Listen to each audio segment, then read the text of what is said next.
T minus 50 seconds.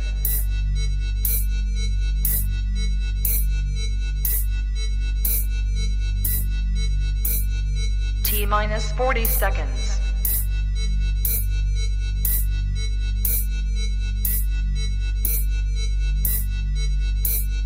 T minus 30 seconds.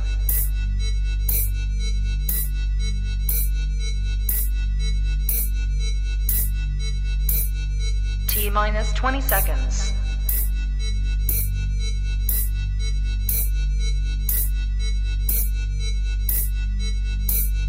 Ten, 9, 8, 7, 6, 5, 4, 3, 2, 1, 0.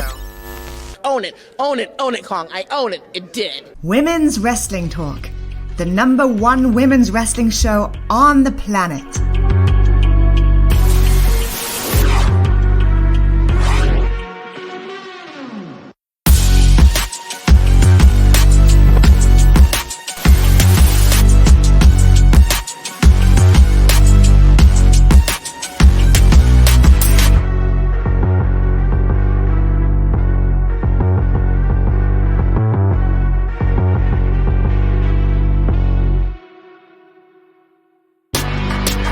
Women's Wrestling Talk, the #1 women's wrestling show on the planet. Bonjour, y'all. Welcome to Women's Wrestling Talk, the #1 women's wrestling show on the planet. Welcome to WWT Live, y'all. The Tuesday edition. I had to think about that. I didn't know if it was Wednesday or Tuesday.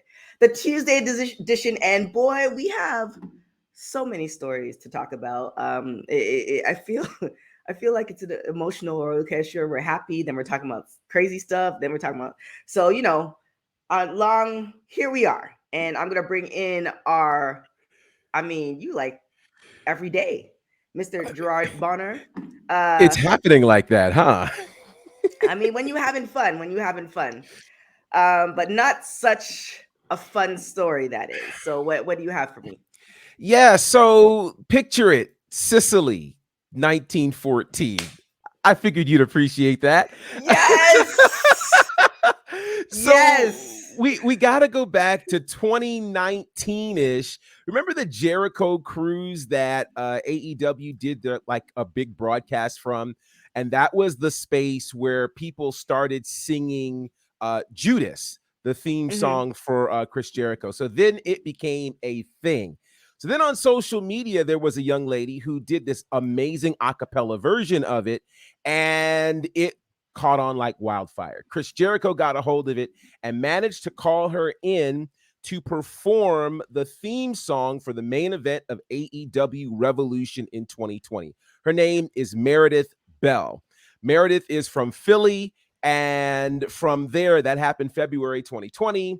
The world went crazy for her. She was a ring announcer before that at Chikara. She's a singer. She's got her own band, and people were loving Meredith. She was actually being scouted by another pro wrestling promotion, and a lot of cool things were happening for her. Then comes May of 2020, when two female wrestlers hop onto Twitter right a month before the speaking out movement really began to blow up. And they accused Meredith Bell of sexual assault. They said they were at an event, 4th of July in 2019, and they gave some details on Twitter saying that, she forced herself onto them, et cetera, touched them inappropriately and the like. And so, as you can imagine, 2020, we're quarantined. People have a lot of time on Twitter. And as a result, they got a hold of that and they went in on Meredith to the point where she was canceled, dare I say. And so she ended up hopping off of Twitter. A lot of the opportunities that were coming her way all of a sudden magically disappeared. And she really went silent. Didn't say much at all. Didn't talk much about wrestling, nothing else. And she was seemingly gone. Fast forward to last week. And Meredith actually had her first public statement about this entire scenario on the Duke Loves Wrestling podcast. Shout out to Duke, who's always doing big things. And on this podcast, she tells the story of what happened. She said that what these two young ladies accused her of did not happen. She said she had a witness to it who could corroborate the story. From there, where this gets interesting is there were never any charges filed against Meredith. That's the interesting part. That's the super interesting part. And then on the podcast, she talks about how one of these young ladies actually met her at All Out later that year and greeted her with great joy as if nothing ever happened. So where this gets problematic is, the two young ladies are continuing their career in the world of wrestling, and Meredith has been blackballed, canceled, done. But it appears as though she didn't do it. And so this is where this gets problematic in the world of wrestling. I am, and you guys know me, I'm very much for those who have experienced sexual assault and any sort of grievance like that to be able to speak their piece and to find justice.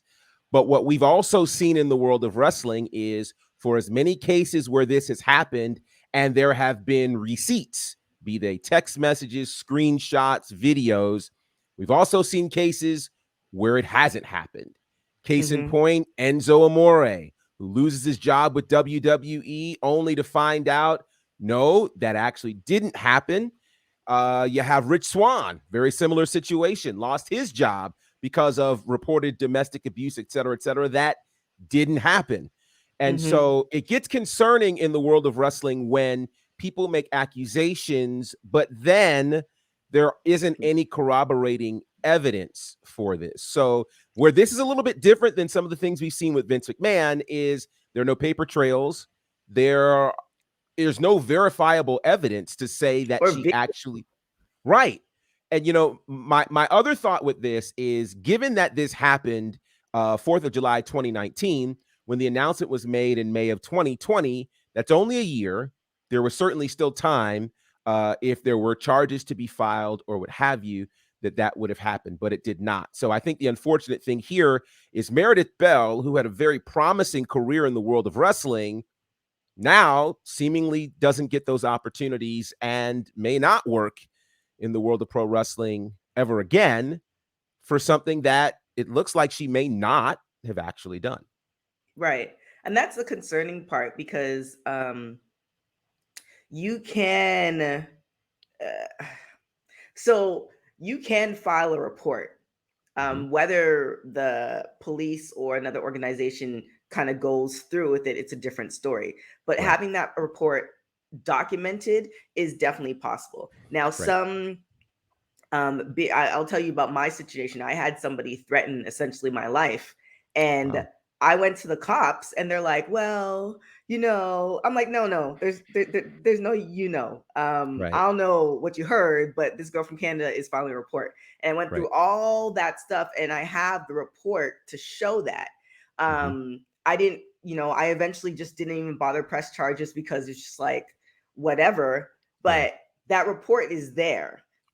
So I kind of feel like if that happened, then you would file a report. On the flip side, you don't know how, if it did happen, how traumatic it was. You don't want to come forward. You might be embarrassed. There's just so many different things that happen. It's just unfortunate that, we put it towards Twitter as far as they're become the courts. And now these people's lives are destroyed. Like, yes, you might be upset at this person, but she talked to Meredith did talk about suicide and stuff like that. Yes. So yeah, what were we gonna say? No, I was going to say that's the other side of this that I don't think people realize. When you've been accused of something and you don't believe you did it, and you watch literally your whole world come crashing down, it does have an incredible effect. And this is the danger, dare I say, of cancel culture, because what I believe cancel culture misses is an opportunity for redemption.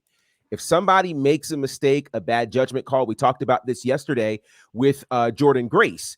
Jordynne Grace makes this really out-of-pocket statement, but then comes back, apologizes, and do people give her space to be able to be good again? You know, we've seen so many opportunities for people lost. And then again, it seems as though the playing field isn't even. You know, a couple of years ago, you had Sammy Guevara, who made these statements years ago on this podcast about Sasha Banks.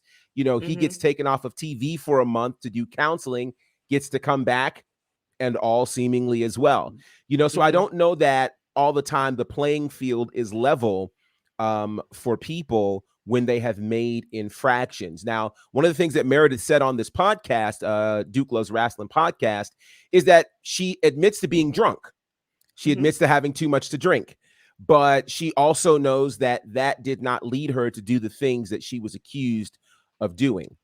And so my hope is, you know, that the wrestling community can find a way to somehow, you know, parse through all of this, honor what the victims say they have been through. And I'm not going to say that they haven't been through it. I wasn't there. I don't know. Right. But there is an interesting thing happening here when you have a group of people saying this did happen and somebody else saying that it didn't happen. You know, somewhere in there is the truth. And I do believe that, you know, if indeed this did not happen, and again, there's no police report, there's nothing filed outside of some tweets, then she should have the opportunity to be able to work again. Yeah, and it's interesting. I believe she also said that Jericho had texted her and said that was one of the best intros or entrances he's ever had. With that being said, you know, where were the people that were employing her or the people that she's kind of worked with? You know, yes, I get like they weren't there either. However, like if there is no proof, then why are all these opportunities drying up? So it looks like somebody said yes, he did the day before I did the podcast. Oh, that's Meredith there. Meredith's in the room. Oh, that's awesome. I'm like, oh well, hey, yeah. Well, let me know if you want to hop on and talk about it because we're talking about you. She knows she's here, which is awesome. Hey y'all. So yeah, I can send you the link because I mean you were there. Oh, she said send her the link. I got you, girl. Let me give me 1 second. I love it. The beauty about live. This is the beauty of being live, right? This is the beauty about being live. Yeah. And having 20 windows open at the same time. One second. But yeah, that is like, you know, it's just kind of one of those things where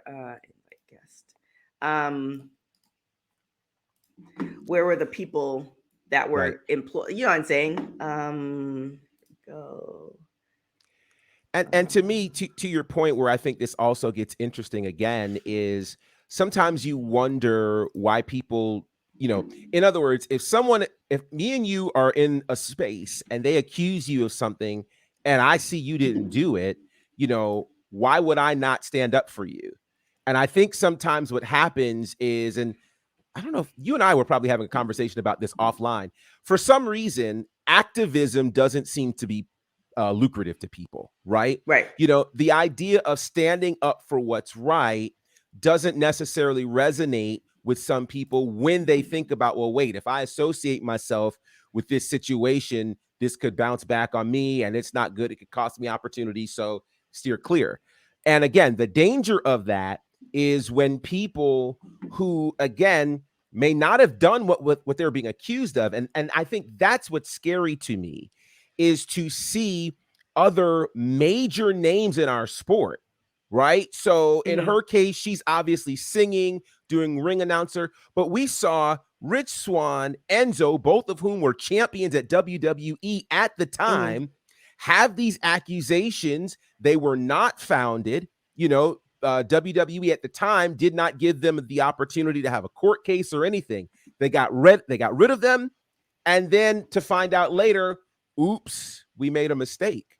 You know, it's dangerous. Thankfully, they were given the opportunity to be able to work in other places, but the social damage that's been done to them is one of those things that it becomes hard to bounce back from. And I don't really want to make this super controversial, but I will say, I think it's interesting that men are given the opportunity to bounce back quicker than women.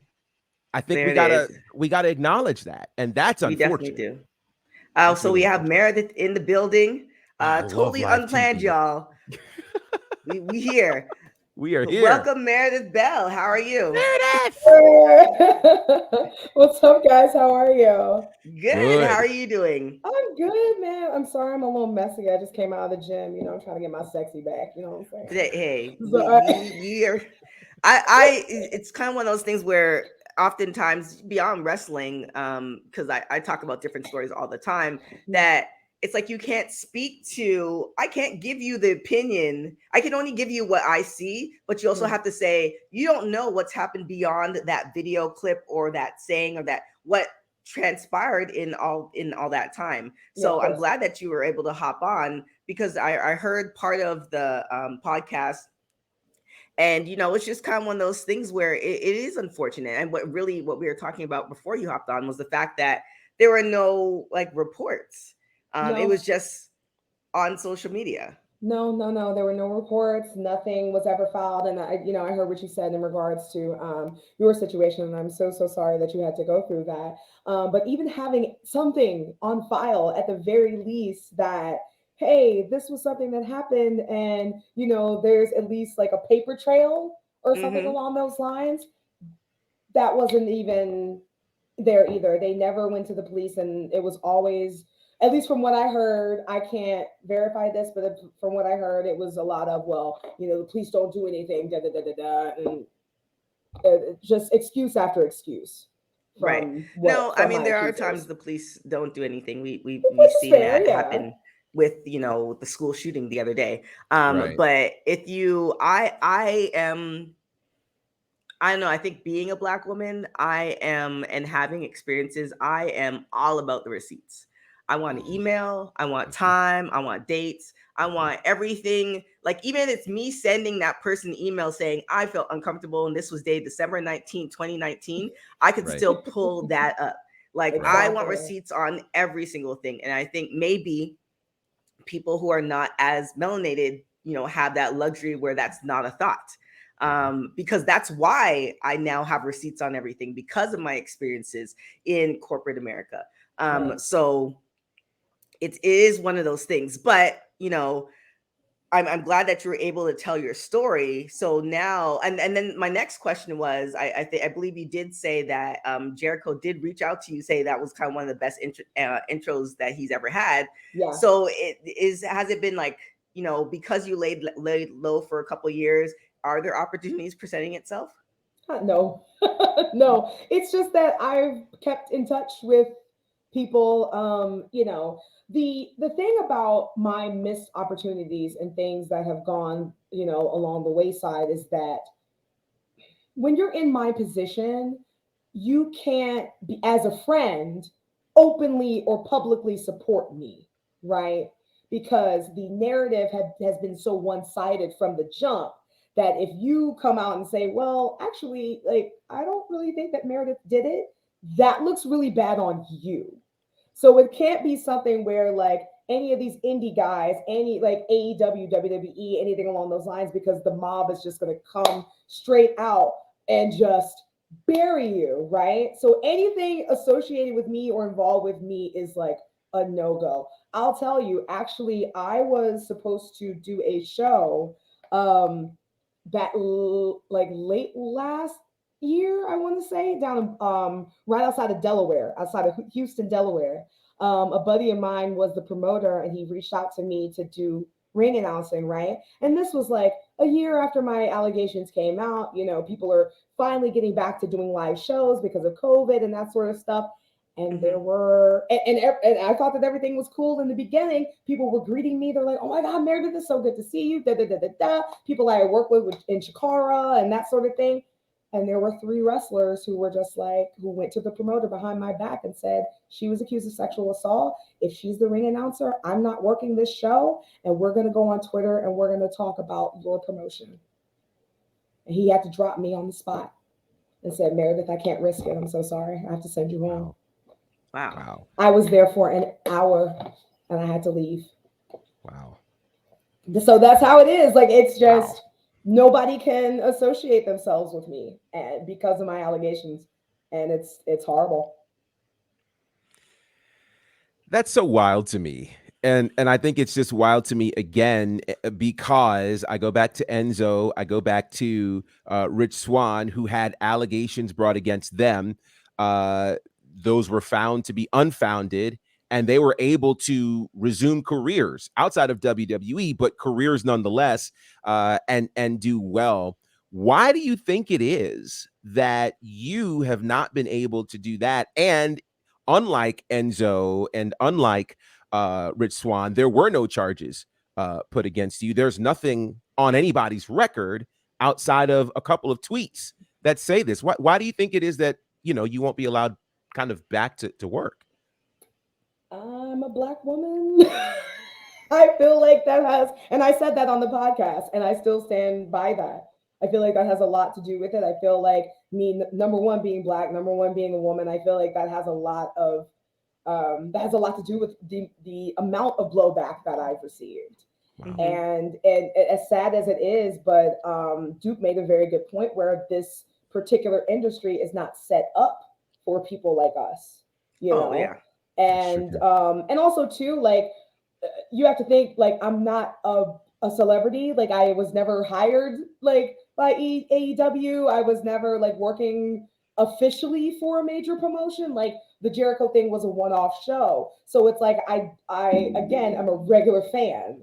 I didn't have that prestige behind me or that name or that company, to kind of hold the weight at the bottom. So Wow. yeah.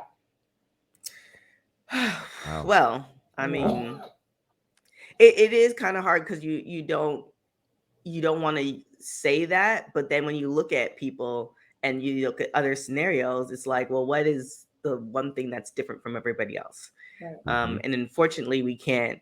We'll never really find the answer. I mean, I definitely think that's probably the answer as well, but we'll never really know. But with that being said, like, how is your mental health now? Because you did talk about, just life kind of hit rock bottom for you. It did, and therapy has been great in regards to that, and really relying on the strength of the people around me, my friends, my family, really helping me, and as well as people within the industry who didn't like completely turn their backs on me. Because I mean, I'm not going to drop names because that's going to make them look bad, but there are a lot of people who have been in my DMs like, Meredith, like, I don't believe this, right? You know what I mean? So having that support, really like focusing on my mental health, like just really making sure that I'm taking care of me and just putting myself first. That's been like the biggest thing that's really helped me along this entire journey, to be honest. Well, I mean, we're definitely glad the fact that this didn't break you. Yes. And it is unfortunate that it happened. But I kind of tell people time and time again, like, wrestling is amazing and the community is amazing, but there's also beyond wrestling. So we're definitely glad that you're able to bounce back from it. Is there any parting words that you want to tell our audience before we get out of here?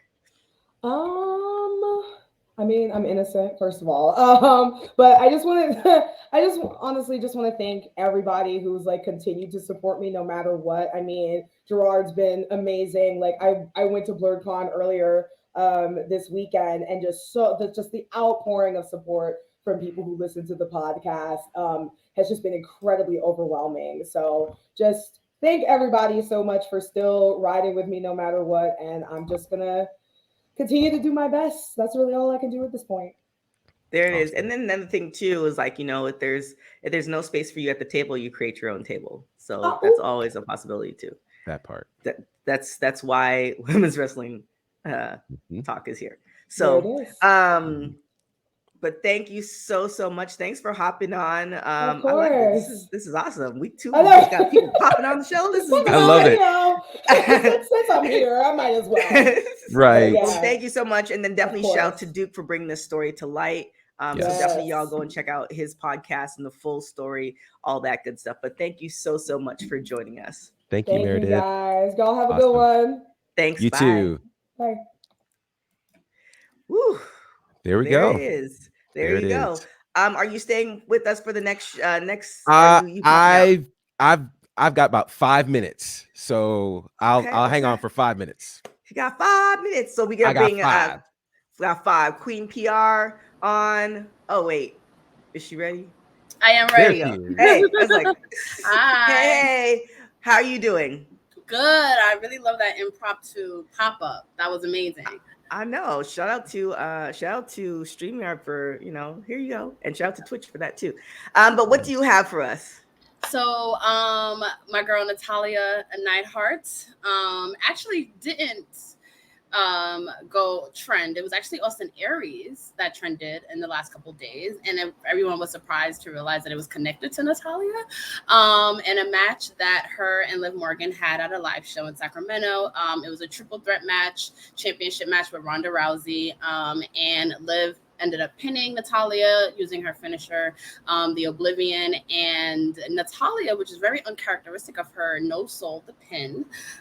So she took Liv Morgan's finisher from the champion and literally sat up and said words, and left the ring. So there were clips that came out, and a lot of people compared it to Austin Aries in 2018, when he no-sold John Morrison at that Impact show, and his and John Morrison's championship win and kind of like walked out. Completely different situations, according to insiders. It was not any shade or smoke between Natalia and Liv Morgan. Natalia actually tweeted and deleted that she actually said thank you to Liv Morgan before she walked out of the ring, and kind of left it at that. So Liv Morgan has not spoken on the matter. No one has really spoken on it except for, the insiders. And yeah, so it had nothing to do with Liv Morgan. Natalia actually had issues with something else, and it isn't going to be a long-going issue. Of course, there's 3 million sides to wrestling stories, as we have just attested with Meredith Bell. So we don't know exactly what happened and why Natalia wouldn't sell Liv Morgan's finish, being that Liv Morgan is the current champion right now. But so yeah, I'm sure more things will come out on that situation. I appreciate when women in wrestling trend for, not anything, but I do appreciate that Natalia is getting her credit right now. Right. And then I think we also have to take into account that, this happens to me sometimes. Maybe she just didn't feel like it that day. Like, you know what I'm saying? Like, I understand being a professional and stuff like that, but day in, day out, that grind, and then the live shows, like, then you're waiting in the back, then it's just a lot. And, maybe sometimes your body and your mind don't connect, and your body's like, oh, we doing this. Your mind's like, no, we're not doing this today. Yeah. And, that happens sometimes as well. Meredith said, yeah, she maybe so. I definitely, Natalia is definitely a professional, but right.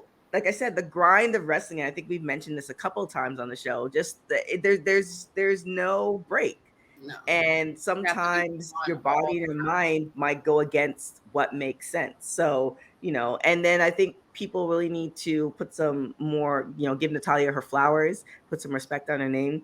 100%. I think that's also an account to WWE. I think we talked about the story last week where she's kind of been that kind of go-to person for WWE. And in that, people didn't necessarily, see the forefront of her talent. So, yeah. I absolutely agree. And it's funny because just somebody who, I have a rule that I don't answer emails before coffee, and that's just, I know myself, like sometimes you just are off in a professional setting, and it is what it is. And I think Natalia has to be on all the time, to your point, TK, everything she does backstage. So maybe she was just having a bad day, and that's okay. Yeah, you don't know. Gerard, do you have anything to say? Yeah, no, I totally agree. I think Natalia deserves a break, right? Like, she has certainly done so much for so many. And she said that there was something else that bothered her during the match, and it wasn't that. And it's a house show. So, how much do you expect? It's not supposed to go out nationally or internationally. So I think it's a moment. And if she said clearly she gave respect to Liv, then it's not as big of a deal as some may want it to be. Right. I mean, yeah, that's the good and bad thing about social media. We can take, the littlest thing and make it into a Mhm. story. Absolutely. And some stories we should definitely talk about, and some stories are like, okay, we talked about it and now we move on, which Right. is Right. what we're gonna do now. Queen PR, are you gonna stay with us for the next story, or are you hopping out as well? Sure. I'll stay on. Yeah. Okay, so Mr. Bonner said you have 5 minutes. Your 5 minutes is approaching. Where can Yes. everybody find you? You can find me at Bonnerfied across all social media spaces. You can also follow the podcast at The Faction Show. Subscribe to that on Spotify, Apple, all of those places. You can also check us out on Southern Honor Wrestling, which broadcasts on IWTV. Also a part of Battle Slam. I think I'll have a Battle Slam story for you tomorrow. And Nightmare Factory, all that jazz. So thank you guys so much. Much love to everybody. And I told you, Queen PR, you would kill it. Oh, thank you. I appreciate you. You got it. You got it. See you Thank you, guys. thank you. See All ya. right. Have a good Bye-bye. one. You too. So next up, we have Blue Magic in the building. Yay! What's going on, everybody? How's Hey, everybody's hey. day so far? Good. Can't I know complain, TK still can't going through complain. hers. Hating, kind of. I mean, it's 3 o'clock here, but time is relative in my world, fortunately or unfortunately. But what do you have for us? Today we have a story on Io Shirai. I know there's been a lot of speculations surrounding her WWE status, why she's been used, if she's ever get called up. Well, Uncle Dave, aka Dave Meltzer, reported apparently Io Shirai's pretty much got her foot out of the door, pretty much gone. That's a quote from Dave Meltzer, which kind of had the Twitter world and IWC world up in the like, oh, I knew she was going to leave, and nah, she deserves better, and the usual conversation when somebody's about to leave a company. But Io Shirai actually tweeted out rumors and did like the gross face on her Twitter. So I guess that was to like debunk anything that Dave Meltzer had to say about her leaving. Right. But there has been rumors like surrounding her departure and her missing her husband, which is Evil over in New Japan Pro Rumors for a Wrestling. while, though. Yeah, They've those been rumors talking been about running that for a since, while. since the end of last year, I think. That's true. Yes, because her contract this is her final year, and then seeing some of her close friends leave, in terms of I forgot her WWE name, forgive me, but she used to tag with Asuka. Why did her name escape my mind? But yeah, the pirate. I'm sorry, my brain is Oh, gone. Kairi Sane. Kairi Sane, thank you. Yeah. Thank you, Kane. Thank you, TK. Yeah, with Kairi Sane setting the trend of leaving. So a lot of people question, will she be the next person to move forward and leave and go back to Japan? I wonder what you guys think about her current time with WWE, and do you see her leaving? I mean, she's in a good spot that she does leave. It's not like she's not gonna work. There are some people who leave. There's some people who leave because they've been in WWE for so long or such a little time that they're not really aware of the indie scene and making a career on the indie scene. And there's some people who leave, like Chelsea and Taya, and once those 90 days were up, WWE like they were everywhere. Taya has five championships. So I feel like wherever Io is happy, and where she can make money, because unfortunately we're not in a world where we can live without money. Then Santana, correct me, she has 4 now. Damn, when did she lose that one? I can't even keep up with Taya. Well, she has 4, not 5. But wherever you can make money, and wherever you can be happy doing what you love, then go for it. I feel like for a long time WWE was the pinnacle for wrestling careers. However, we just mentioned in the last story that grind in and out. If you can change that and work, and then also have a break and do some other things that you like doing and still make a good amount of money, then I would go to the latter versus the day in and day out. So what do you think, Queen? I totally agree with you. I am one of those people that had to learn myself that WWE isn't the end all be all, and I think it's great that there's options to thrive, especially because she's Io Shirai. I'm not worried about her elsewhere, on this continent or another continent. So before I was like so heartbroken when my faves left WWE, but now I'm like, thrive, girl. Do your thing. Go with your friends. Go home. Also, that's another thing we got to think about. Like, these people are not home. They're not in their home country. So, like, as heartbroken as it was about Kyrie Sane leaving, I was like, she wants to go home. She's in America during the pandemic. She just got married. She wants to be home. And, like, I'm all for all of that. Yeah, I definitely agree with you. I agree with you too, women. It's one of those things where not only that she wants to go home, but it's also we have to bring the elephant into the room is how certain Japanese wrestlers are handled when they go to the main roster. When you sit at the NXT for so long, there's only so much left to do. We've seen what happened with Nakamura, and we've seen what happened with Asuka. I love both of them, and I know people say that Asuka's a decorated champion, which is true. She's a decorated champion, but what title reign really held your memory to this day? We've seen her lose her streak. We've seen her lose her everything that made her Asuka and NXT. We've seen her lost in the main roster between the mystique and being the way she is. And then on the flip side, look at Nakamura, world decorated champion outside of WWE, and all his time in WWE has fully been wasted, in my opinion, in terms of what could have been done with him as well.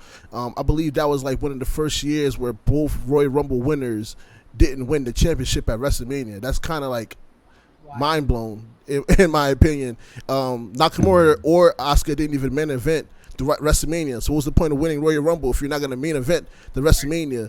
And then even with Asuka, me and Jenna always have this conversation of how when Asuka won the Royal Rumble, her moment was immediately overshined by Ronda Rousey coming out. So she never really had a moment with her, like, so it kind of goes into that situation where are they going to be appreciated when they go to the main roster? And that's something we can't really avoid. Right. I think Io actually should leave before going to the main roster because she had such a like dynamic career in NXT. That's actually smart because you can't like now that's how you're going to remember me in WWE. It was NXT and they booked her. I think they booked her amazingly. I wasn't overpushed, but I mean she was definitely a star there. So I think she should leave and continue her career elsewhere and then come back maybe. Who knows? Definitely, I agree with that.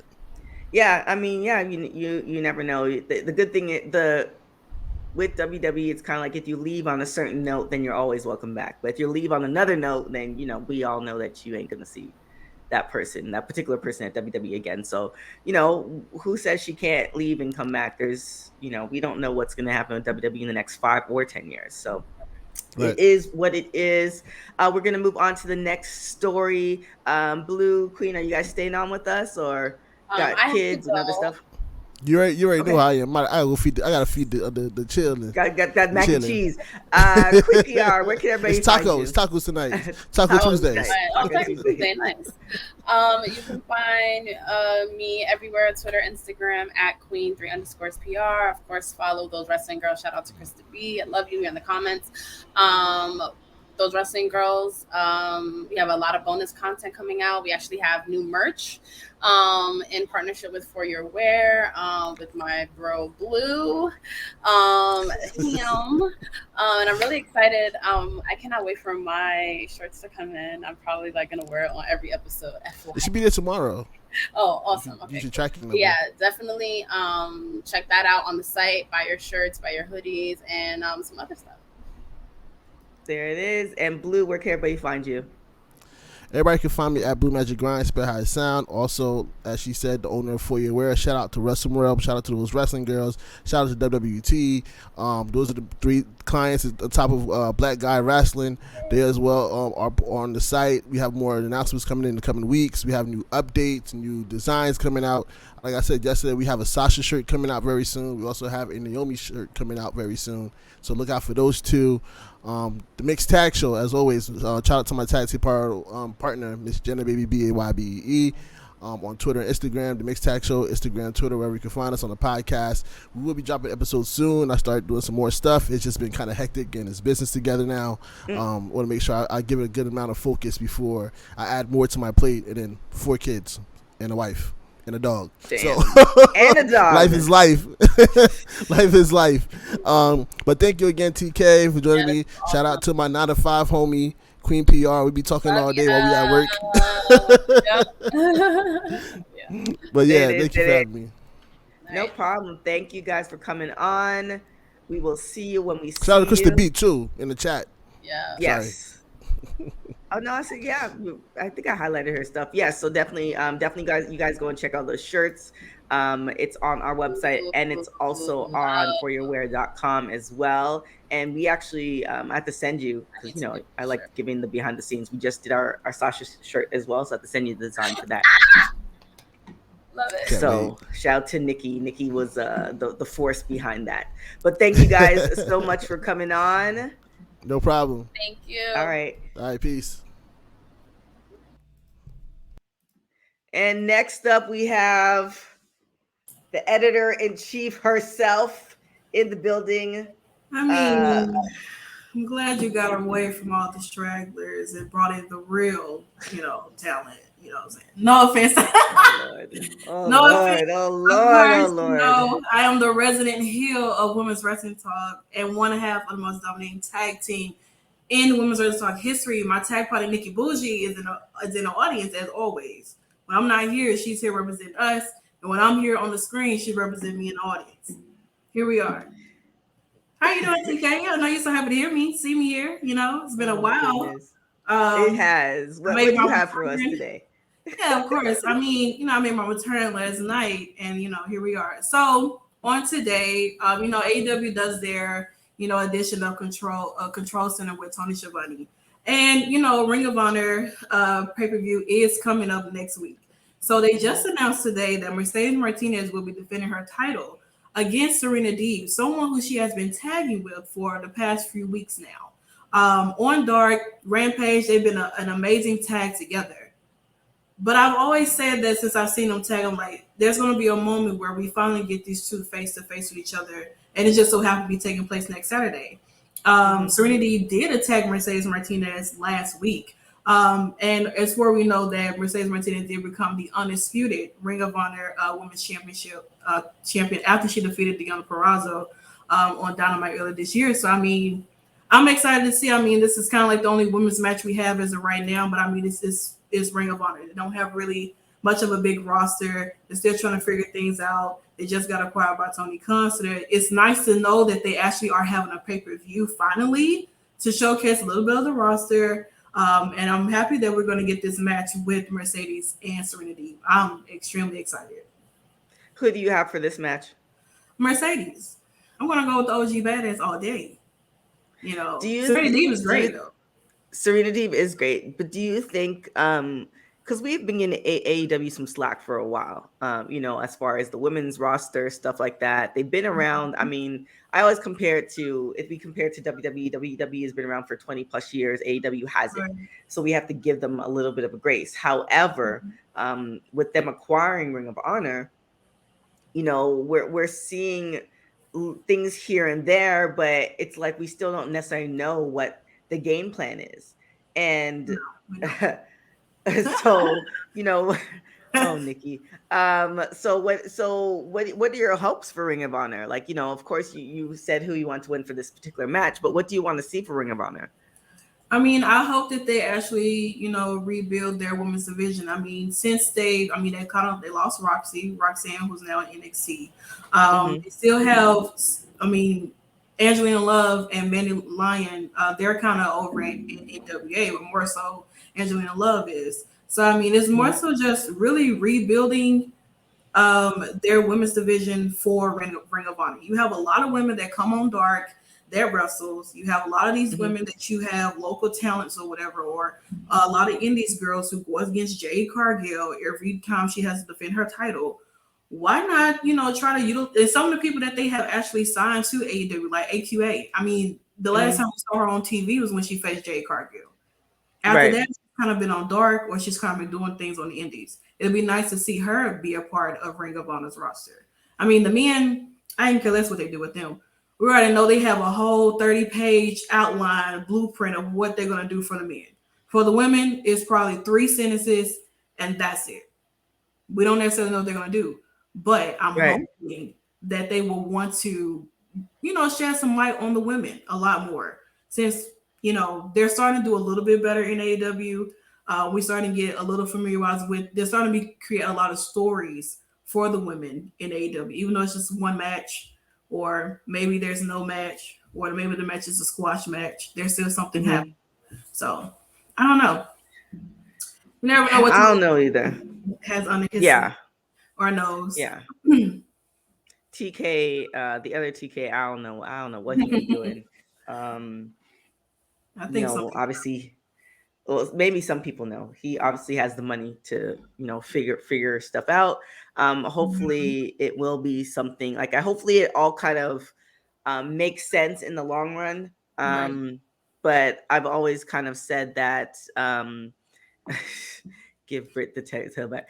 I've always kind of said that you tend to, it's just kind of human nature. You tend to gravitate towards things that you are used to. So he's a man and he's going to gravitate towards more male storylines, etc., because that's how it is. So it's unfortunate. And hopefully we can get some really kind of female storylines that we can sink our teeth into, but WWE's been around forever, and we still a hit and miss with that. With that being said, we have our closer, the finisher. This is going to be an interesting one. Kane McCoy is in the building.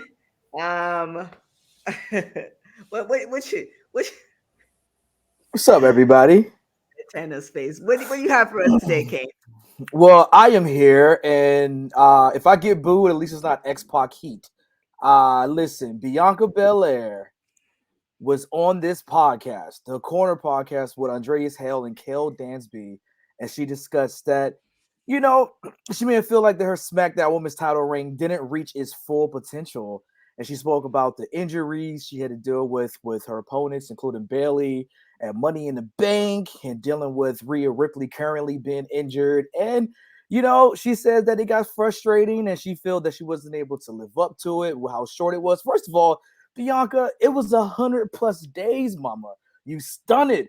We were here, TK. We were here together. I think we had Stephanie with us. We had Jay Washington with us as we were watching WrestleMania 37, shedding thug tears as Bianca Belair defeated name redacted, but rhymes with Tasha Hanks to win the SmackDown Women's Championship. And then she went on to have those, what should have been a trilogy, but being two matches with Bayley, unfortunately. Of course, she had the banger at Hell in a Cell. That's not your fault, Bianca. That's not your fault. I don't want you to own any of that or feel bad about that, because you had a very dope title reign up until SummerSlam. Ish got a little weird. We kind of hit the stink face with losing to a returning Becky Lynch in 26 seconds. Although Seth Rollins would agree, there's nothing wrong with, finishing the Becky Lynch in 26 seconds. But look, at the end of the day, Bianca got her chance to redeem it. We let it play out, as the internet wrestling community sometimes hates when it happens. We let it play out, and Bianca once again got a dope match at WrestleMania against Bianca to go back-to-back WrestleManias. How many times have we seen that? Back-to-back WrestleManias, leaving as women's champion, SmackDown in 37 and Raw in 38. So now she's kind of going through the same thing with Rhea Ripley, where Rhea Ripley, knees herself in the face and knocks out her teeth. But luckily, Rhea Ripley's Australian, so she has universal health care, so she has nothing to worry about getting her grill fixed. But we have to wait for her to return. Judgment Day's waiting too. They look a little weird without her. So Bianca's kind of in this flux now, where she has to deal with this weird Carmella thing that's kind of happening. You know what I mean? Which everyone's kind of like, all right, cool. And now we're going to get Becky in a triple threat, which is more likely to go down after yesterday's Raw, in which Carmella won with technicalities and held up it was a little confusing. So, don't blame yourself, Bianca. Just do like the rest of us and blame booking. Santana, I sense you have a lot to say, so I'll let you go first. I'm more so just laughing in the comments. That's that's kind of what my attention is. I mean, I agree that Bianca should not blame herself for feeling as if like her reigns have not been spectacular. I mean, you can only blame booking, because you have people who either they show up 1 minute, return 30,000 times, and then they don't come back, and then we're right back where we started again. You got someone like Becky Lynch, comes back, beat you in 26 seconds. You get multiple title opportunities. Then you got to start at the bottom, work your way up. Bianca's a megastar. There's no denying that. Mhm. There's nothing that nobody can take away from her. I know there's so many people who like to say all types of nasty things about Bianca. I've seen one today that, well, their page got took down anyway. So but I just hate the fact that, you know, she, out of a lot of women who have held these titles, Bianca seems to always end up losing an opponent. Either they don't show up or they get injured. It's but right now it seems as if like this is like a full circle moment when you think of Carmella, Becky, and Bianca. It all started basically last year at SummerSlam. It was supposed to be, of course, Bianca and whoever this Tasha Hanks person is. Yeah. And then you have Carmella be her surprise opponent, and then her real opponent, Becky Lynch, comes out. And now we could have a triple threat match at SummerSlam with these three. I think it is what a lot of people say it, long-term booking or whatever. But I mean, Bianca's amazing talent. She's an amazing champion. There's nothing you can take away from her, like, at all whatsoever. She's dominating every chance that she gets. So if she holds this, I mean, she made to 100 days as holding the Raw Women's Champion. So hopefully she can go past SummerSlam in her home state of Tennessee, or Tennessee, as what my tag partner likes to say, because she's from Tennessee. And you know, I'm happy for her. She didn't do her thing. Yeah, I mean, I hope that's what's gonna happen, but I'm not. I'm not sure. Embarrassing a wrestler in their home state? That's not very WWE. What do you mean? I've never seen it happen before.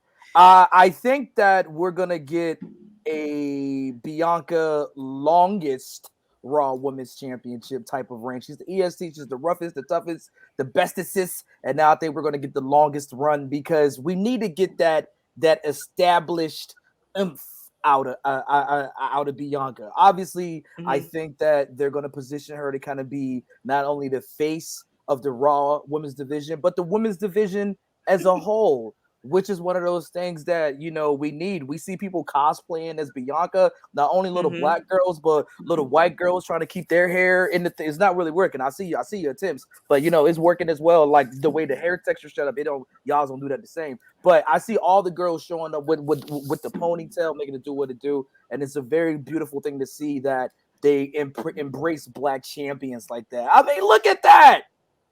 That's adorable, man. That's really adorable. She was on the playground, like, you know, hitting little kids with the braids. That's just badass, dude. I really enjoy that. That's so dope. Oh goodness. Well, we will definitely see what's gonna happen with Bianca with that. I don't know if I spoke to you guys before we start. Are we gonna do this last story? Are we saving this story? Do you guys read this story? We're going to get out the way. I know what it is. I brought it. All right. If you didn't know, she brought it to us. She just wants to make it known. I brought these last stories to y'all. That's right. All right, Miss Santana, hit us with this last story. I mean, of course. I mean, you got Tamina. She talks about wanting to be a part of the bloodline or thinking about joining the bloodline. It would be obvious if she didn't join it. I mean, because she came in with the Usos. They started together. Trickling on down with the guy that I hate. And you know, make it a whole family thing. Keep it all in the family, and maybe throw TK in, because TK is a part of the Samoan dynasty too, and maybe potentially You're right. You're right. Literally, she keeps that photo on lock, standby. She got it posted in her room somewhere. We just don't know about it. She looks to it every day when she fails, and like, oh my God, I failed you guys. Maybe. I mean, that's a bit much, but you know, if you want to use that narrative, we can go with that. I like that narrative. So, but she quotes, because she spoke with out of character Ryan said, and she quoted that is right there. I mean, you see it. That's power. That's our culture. That's what they're about. She said, I would love to join the bloodline, but sometimes you just got to wait on timing. I mean, this isn't the first time that I would have thought that maybe, you know, Tamina would join the bloodline. I mean, of course, we know that, and I'm going to say, because I say names right here, Naomi, I would have thought that maybe she would have want to be joining the bloodline, but right. Of course, for everything that's transpiring as right now, we really don't know. Even if Nia Jax, if she didn't get released, I thought maybe she would have been a part of the bloodline. I mean, put everybody in there, you know, but I wouldn't mind seeing Tamina a part of it. She's not really doing anything as of right now. She's not really doing anything. Just named everybody there. That picture has been around. I did since 2019, I believe. Like that's how long I've been talking about that. Maybe we can get like one day you get like a full photo with everybody. And you actually forgot somebody. You need to put the honorary Oos in there, Sami Zayn. Let's start there. No, we're not doing that. We ain't doing Listen, that. he's a part of the bloodline. Today is his birthday. Shout out to Sami Zayn. Shout out to all the cancers out there. You already know what's going on. So okay, well, there's the reason why. What do you think, Kane? Well, I mean, I know it was brought to us today, but we kind of discussed it last week. You just wasn't here. Sorry. But we talked about this last week, so Oh, I was on. So here's the thing. Go back and watch it last week. We don't care. Care, sweetheart. That's the difference between me and you. Is that you on my platform? Okay. I'm the EIC of WWT over here. Okay. It's like watching a bad OVW promo. Is it? Oh, goodness. Because guess what? At the end of the day, you come over here and Santana's platform. Know that TK called the shots too. But I'm in the background somewhere. I'm the biggest heel around here, sweetheart. You don't want to cut no promo with me. You heard? Bobby actually brought in. You're welcome. Bobby actually brought a good one. The Rock's daughter joining the bloodline. That's actually a really a good one too. We did see we did see her make an appearance for NXT because she's been training with them for about a year. So that would be great. But WWE doesn't listen to us. I want to hear her promo though, because I know she debuted at the NXT live show. And a lot of people said she did a really good job. So I would love to hear what her. I wish somebody had recorded it instead of just taking a photo. But there would be a lot of pressure though too. Yeah, I mean, you got to live up to your father, The Rock, someone who is is one of the greatest, no pun intended. And you have to come in and you have to kind of she wants to go in, literally having her own identity. But I mean, at the end of the day, you know how fans are. Once you a daughter or a son of somebody, you're gonna be compared to that, especially if there's a greatest their parent. It's gonna happen. So I'm excited to see that story, to be honest. But she's going in being a heel, so I'm excited for her, to be honest. Well, we shall see. I do have a picture of this is from. It should be on Twitter. Yeah.